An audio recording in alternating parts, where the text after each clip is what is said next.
Agora só um último detalhe, né? Quando eu for utilizar botões, o botão tem um certo problema que ele é uma entidade mecânica, né? Então, do momento que eu pressiono o botão até o momento que de fato ele dá contato, a gente tem uma etapa transitória, né? Como eu representei aqui nessa figura, né? Qual que é o problema disso aqui? Na representação que eu tenho aqui, ó, cada vez que eu aperto o botão, ele dá esse repique aqui, que a gente chama de bounce, né? O processador pode interpretar aqui, ó, nesse exemplo, como se eu tivesse pressionado o botão uma, aí eu subi de novo, duas, três vezes em vez de uma só, né? Isso não é muito interessante, né, quando eu estou tentando fazer alguma coisa exata, né?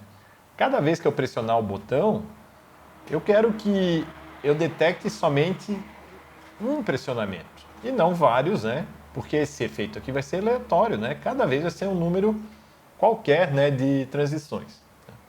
O que eu tenho que fazer para isso aqui funcionar é um procedimento que a gente chama de debounce, então, né? Como é que eu posso fazer isso? Se cada vez que eu pressiono o botão, ele vai, de fato, ser pressionado algumas vezes, né, até fechar o contato de vez, né? A gente tem que ver que esse período de tempo aqui não é muito longo, né? É algo em torno, né, dependendo do tipo de botão que eu for utilizar, mas algo em torno de 1 milissegundo, né? Como é que eu faço então, né? Toda vez que eu detectar o pressionamento do botão, o que eu tenho de mais indicado a fazer é ignorar o pressionamento por um certo período de tempo, né? Tipicamente, então, esse 1 milissegundo.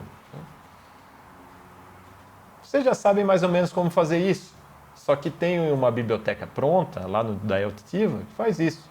Essa função é a função button. Então, assim, ó, toda vez que eu for utilizar chaves mecânicas, eu não posso fazer a leitura como eu fiz de maneira lúdica ali no meu código, tá?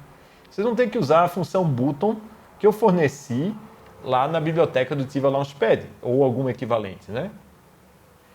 Então, fica como tarefa para vocês dar uma olhada de como a função button funciona.